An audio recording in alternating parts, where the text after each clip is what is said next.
Balotelli, Aguero!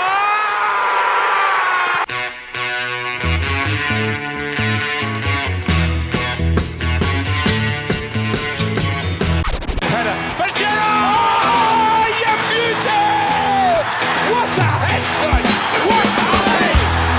What a head! You're kidding me! Come on! Guess who? Guess who? It's him again! It's a stretch and it's in! Oh, I can't remember the last time I saw something like this! He's turned the tie around all by himself. Kane! Well, he's got another one. You know, we've had some unbelievable box-to-box players within the Premier League. Eh bien oui, nous voilà pour un deuxième podcast signé Box to Box. Vous aviez été nombreux à apprécier le premier, donc on s'est dit qu'on allait remettre le couvert. Aujourd'hui, on va s'intéresser aux matchs qui nous ont marqués, évidemment en lien avec la Première Ligue. L'équipe du jour, elle est composée de Max Loest. Salut Max. À tous. Antonio. Salut tout le monde. Max le Jeune. Salut les gars, salut. Et enfin Scott. Salut tout le monde. Voilà, et puis moi-même Thibaut. On va commencer directement avec toi, Max Loest, et ton match. Voilà. Oui, donc voilà, moi je l'avais déjà annoncé dans le dernier podcast, mais je suis supporter de Man U et j'ai commencé à m'intéresser à la Première Ligue au début des années, disons 2010. Et moi, il y a un match qui m'a beaucoup marqué à l'époque, c'était Manchester United-Arsenal, score final 8-2.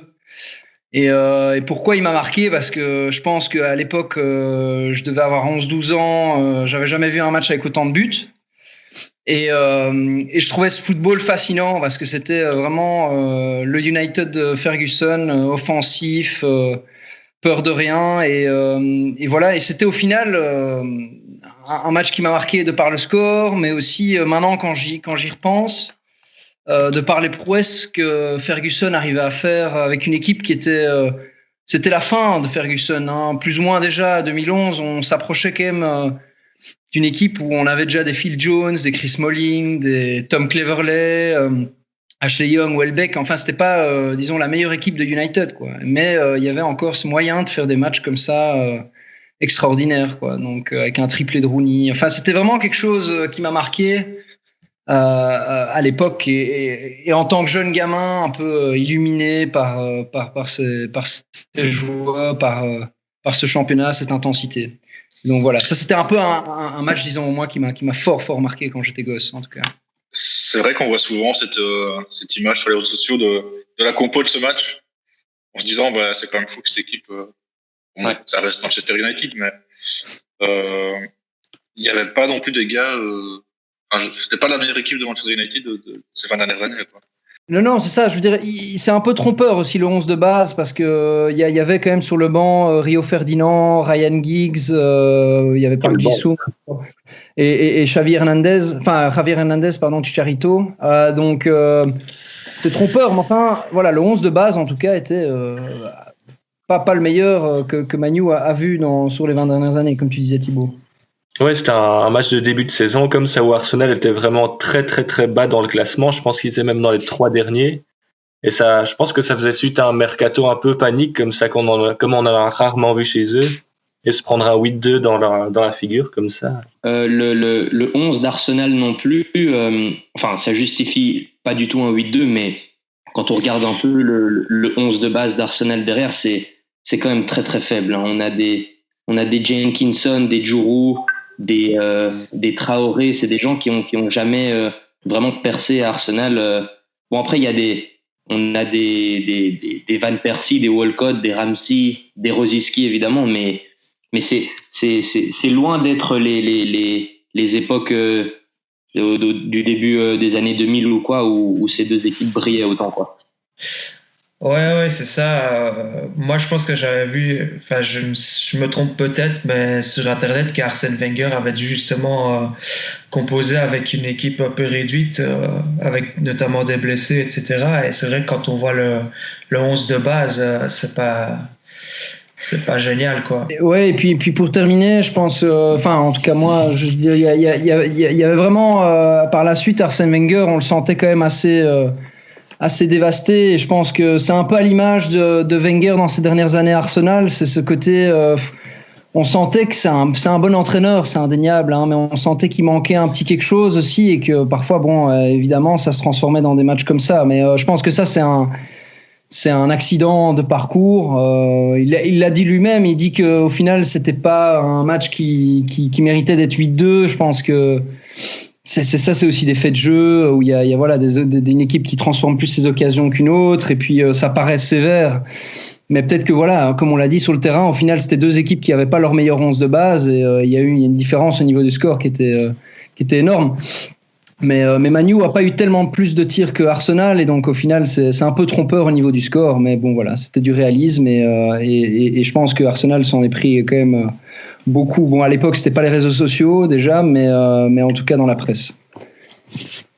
C'est vrai. C'est marrant de se dire ça, mais c'est loin et pas loin à la fois. Ouais. Antonio. Ouais, alors moi je vais enchaîner donc avec mon match. Moi je suis pas du tout un supporter mancunien. D'ailleurs, j'ai pas vraiment d'équipe favorite en première ligue, on va dire, mais bien que je suive le championnat de près, mais je vais quand même prendre un match aussi de United qui est peut-être un match assez marquant pour les supporters mancuniens parce que c'est le 5-5 contre West Bromwich Albion. Le 19 mai 2013, qui marque aussi le dernier match de l'ère Ferguson en première ligue. Et en fait, c'est un match qui au plus on le regarde, au plus j'ai l'impression qu'il est intéressant parce que bon, déjà le score qui est complètement dingue. Puis ensuite, le fait que petite touche belge, ça soit notre Romelu Lukaku qui en plante 3 à United alors qu'il rentre en jeu à la 45e. Et puis on a déjà Adnan Januzaj qui est sur le banc de United, etc. Et comme en fait Max disait pour son match, c'est une équipe de United qui est déjà en train de bien changer et qui on va dire introduit presque l'ère David Moyes avec des joueurs, des Phil Jones, Johnny Evans, des Butner, des Cleverley et on voit que sur le banc tu as du Ryan Giggs, du Vidic, du Ferdinand, du Patrice Evra, du Scholes et du Dega. Donc c'est quelque chose de complètement hallucinant et quand on regarde ce qui s'est passé, j'ai l'impression que c'est vraiment quelque chose qui peut ne pas se répéter chaque jour, quoi. C'est une des premières saisons où on voit Romelu évoluer en première ligue et c'est quand même fou qu'il rentre et qu'il aille planter 3 buts au Cador Manchester United, quoi. À la 30e, United mène 3-0, quoi. Donc c'est pas non plus un match qui est combattu dès le début, hein. C'est une nette domination mancunienne depuis le début. Ouais, c'est clairement un des matchs les plus spectaculaires sans doute de ces dernières années. Et comme tu l'as rappelé, quand on voit le banc, c'est hallucinant de voir le chemin qui a été parcouru depuis. Et voilà, c'est évidemment des choses dont on ne se rend pas compte sur le moment, mais avec le recul, c'est toujours marrant de voir ce genre de situation, quoi. Et on a quand même à chaque fois des matchs à 10 buts qu'on a sélectionnés, on démarre fort, quoi. Je ne pense pas qu'il y a de 0-0 dans cette sélection. Mais il peut y avoir des très beaux 0-0, mais pour revenir au 5-5, je pense que c'est assez je sais pas, représentatif et en même temps à l'image de Ferguson, comme ça, de terminer sur un match qui n'est pas anodin, quoi. Ça aurait pu terminer sur un 1-0, victoire en dents de scie, enfin, et ça terminait sur un 5-5, quoi. Le gars, il est entraîneur pendant plus d'une vingtaine d'années et il termine son dernier match, c'est un 5 partout, ce qui arrive, je veux dire, jamais. Donc, il y a quelque chose d'assez comme si le destin avait joué un rôle, comme si la légende Ferguson devait faire quelque chose de spécial sur ce match-là. Alors peut-être que lui n'aura eu aucun impact sur le match au final, mais voilà, il y a quelque chose d'assez légendaire comme ça. Ouais, c'est symbolique, ouais. C'est clair. Je me demande s'il a fini par se frustrer des 5 buts encaissés par sa défense ou s'il était trop occupé à savourer. Ça va peut-être rassurer dans son choix de prendre sa retraite. Il faut dire qu'il réussit à quitter la première ligue en la gagnant, quoi, ce qui n'est pas non plus anodin. Oui, il faut pas l'oublier. C'est ce qui montre aussi que c'était si pas le plus grand entraîneur de Première Ligue, quoi. Je dis, profitons, on a profité de ce Alex et maintenant place à d'autres, mais ça va être dur de le remplacer. Max, le jaune. Moi ici j'ai choisi. Moi je suis supporter de Liverpool, donc je l'annonce directement. Mais j'ai pas choisi étonnamment un match de Liverpool. Pourtant j'aurais pu parce que moi des matchs de Liverpool, je peux en citer des dizaines. Il y en a eu plein qui étaient assez époustouflants. Mais moi celui que j'ai choisi c'était le Newcastle Arsenal de 2010-2011 qui se finit sur un 4-4. Celui-ci, moi, je trouve qu'il est vraiment intéressant parce que c'est un des plus gros comebacks jamais vus en Première Ligue, si pas le plus gros comeback. Ici, on voit Arsenal qui étrie carrément son adversaire, c'est 4-0 à la mi-temps. Il y a Abou Diaby qui se fait expulser en deuxième. On se dit qu'est-ce qui peut bien arriver à Arsenal lors de cette fameuse après-midi de février. Il reste 20 minutes à jouer, le plus dur est fait. Et puis là, d'un seul coup, tout bascule. Koscielny fait tomber Léon Best dans le rectangle. Penalty, Barton concrétise. C'est le début du comeback. 15 minutes plus tard, c'est 4-3 par Barton qui met son deuxième penalty. Newcastle commence vraiment, vraiment à y croire. Et puis là, il y a corner et puis le regretté Cheick Tioté reprend le ballon qui sort de la surface, il le reprend de volet d'un seul coup. Et honnêtement, le but, il est super, quoi. La célébration aussi.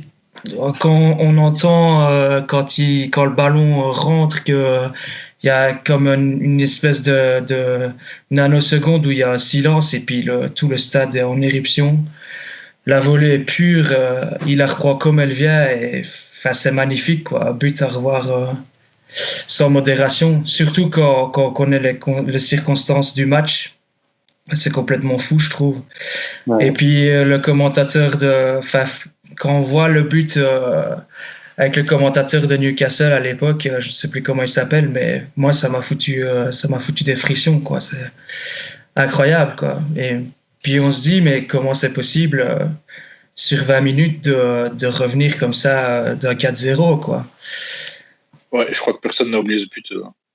Il est gravé dans les mémoires de tout le monde. Dans n'importe quel la mémoire de n'importe quel fan de Newcastle et de n'importe quel amateur de Première Ligue. Je pense que c'est quelque chose qu'on voit souvent sur les réseaux sociaux, de par le fait que Cheick Tioté nous a quittés il y a encore peu au final, et aussi parce que voilà, c'est un but de légende qui marque un comeback de légende.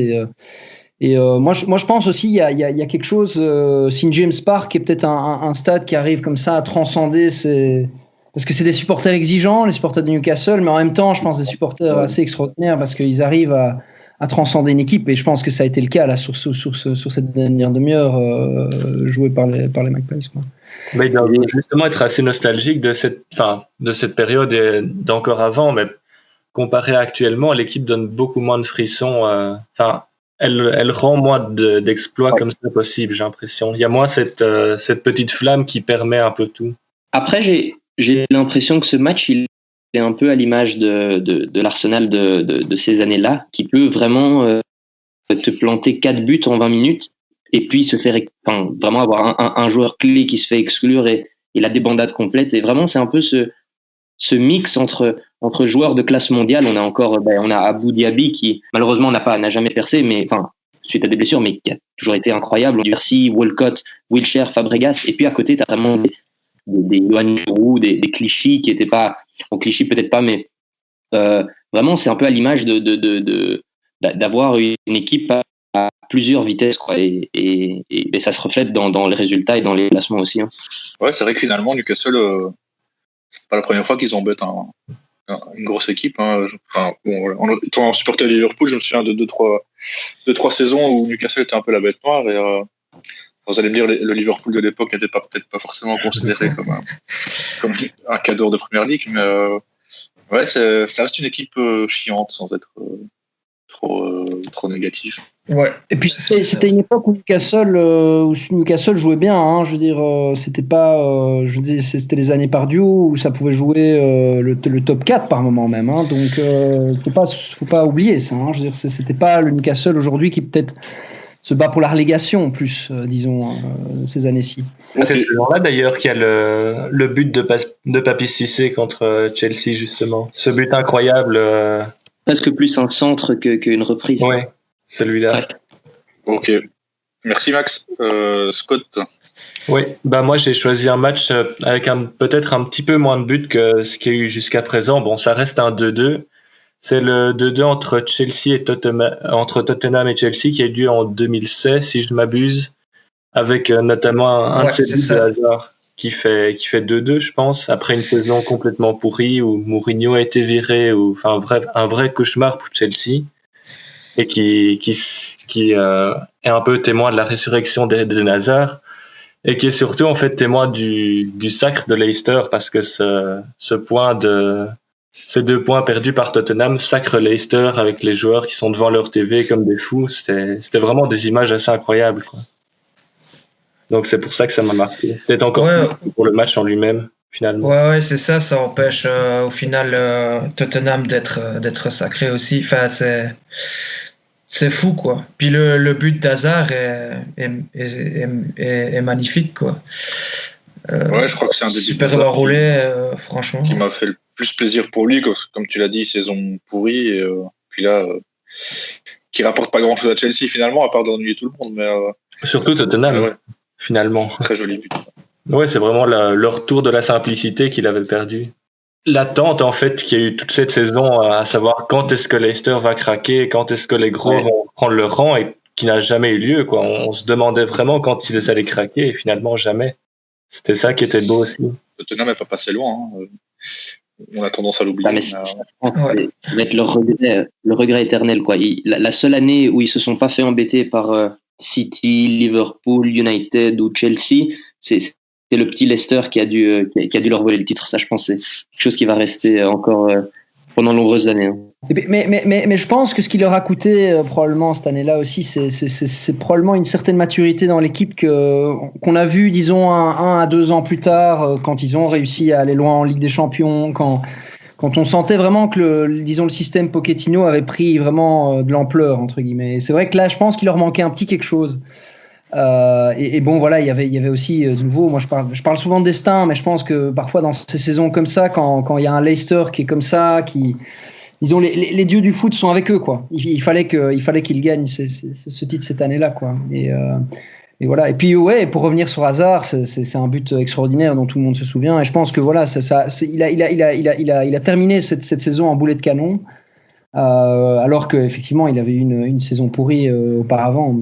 Mais oui, non, je me souviens de quelques autres magnifiques buts qu'il avait mis en fin de saison. Donc c'était vraiment le retour en grâce de notre Eden. S'il pouvait faire la même chose, la même fin de saison, cette saison-ci, ça serait pas mal. C'est ce que j'allais dire, que ça serve de leçon à ceux qui enterrent déjà Eden après quelques mois difficiles. C'est vrai que je me souviens très bien de ce match.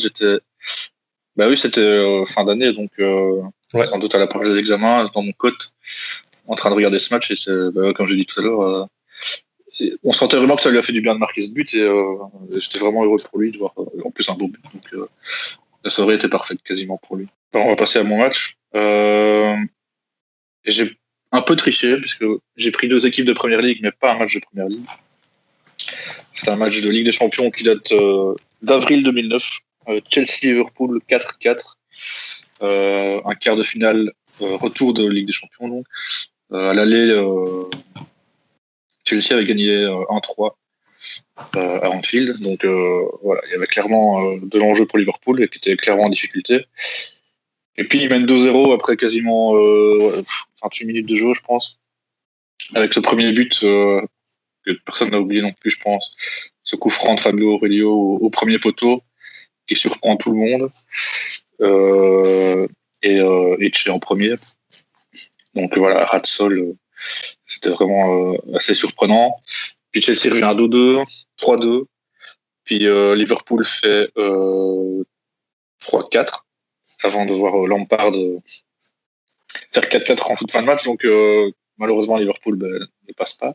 C'est Chelsea qui ira en demi contre le Barça. Je pense que c'est le match, personne n'a oublié le match retour non plus, avec ce but d'Iniesta à la dernière seconde. Donc voilà, une belle année de Ligue des Champions. Mais un match qui était complètement fou pour moi. Un des matchs qui m'a fait aimer Liverpool. Parce qu'il y avait cette espèce d'abnégation d'y croire jusqu'au bout. Quand Kuyt fait le 2-4, je crois que le 3-4, pardon. Tout le monde y croit à ce moment-là et on voit vraiment la rage dans ces joueurs. Donc c'est encore une époque un peu entre deux pour Liverpool. Il y a quand même encore les Torres, les Gerrard, même s'il était absent ce jour-là, Carragher, Reina, Kuyt, je l'ai dit. Donc il y a encore de la qualité du côté de Liverpool à cette époque-là. Et vraiment un match de dingue avec des beaux buts. Le coup franc d'Alex aussi, si vous l'avez en tête. Frappe directe dans le but de Reina. Donc, il est assez loin quand même en plus, non? C'est ça. Il est pas la ligne médiane, j'exagère, mais il est bien au-delà du grand rectangle en tout cas. Ouais. Sans oublier que Liverpool, juste avant Chelsea, ils éliminent le Real 1-0, 4-0. Hein. Donc, ils n'arrivent pas non plus les mains vides, on va dire. Ouais, c'est ça. C'est incroyable quand même. Et en championnat, ils étaient deuxième, donc ça reste quand même une équipe qui était en bonne position de gagner des titres. Ouais, et puis comme tu disais, Thibaut, c'était pas une équipe de chèvres et il restait encore quand même de la qualité dans l'effectif, quoi. On voit chez Liverpool, disons, dans l'équipe des restes de l'équipe qui a gagné Istanbul, et on voit si, disons, la base de l'équipe qui va gagner la Ligue des Champions contre le Bayern 2 ans plus tard, je pense. C'est un peu, disons, deux croisées des chemins un peu différentes, mais il y avait encore de la qualité à Liverpool, et il y avait certainement la qualité à Chelsea, ça c'est certain, où ils ont dû faire quelques peaufinements pour arriver à une équipe qui était capable de gagner la Ligue des Champions, même si je pense que cette année-là, voilà, on a parlé du but d'Iniesta, ils en étaient capables, certainement, ça c'est certain. Ça me laisse, puisque dans l'autre demi, c'était Arsenal-Man U. Et finale Barcelone-Manchester avec ce fameux but de Messi entre les deux géants de la tête, entre Vidic et ça devait être Ferdinand.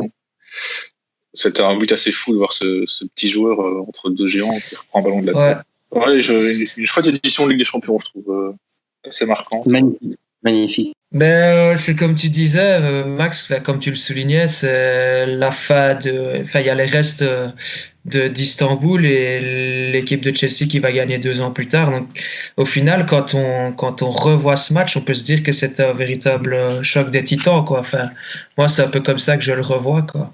Enfin, moi, je trouve que ce qui a été assez marquant pour cette édition, c'est que on a quand même des équipes anglaises assez solides, mais on a surtout l'équipe de Guardiola, le Barça qui monte en puissance et ce qu'il montre contre United en finale, c'est quelque chose que j'ai rarement vu dans une équipe de foot, quoi. C'était la domination totale. Enfin, c'est magnifique. Enfin, pour être un grand fan du jeu de Guardiola, c'était peut-être le sacre, et puis après ça monte en puissance. Mais là, le foot espagnol a montré quand même que pouvait faire de belles choses. Ouais, on était clairement dans les grandes années Barça et les grandes années Messi. Ça fait quasiment 12 ans maintenant, mais ce qui paraît énorme en football, mais ça semble si proche. Enfin, c'est ça qui est fou en football. On dit que ça fait 12 ans, mais on s'en souvient tous très bien. Donc voilà, pour dire à quel point c'était marquant cette saison-là. Voilà, je pense qu'on s'est remémoré des grands matchs. Il y en a évidemment eu d'autres. Et il y en aura sûrement d'autres, en espérant que le public revienne très vite, parce que c'est vrai que sans public, c'est assez difficile de s'enthousiasmer à ce point-là pour le football. Mais voilà, on espère tous du fond du cœur. Et on se retrouve bientôt pour un nouveau podcast. Et ciao tout le monde et à bientôt. Salut. Salut. Salut tout le monde. À la prochaine. Salut.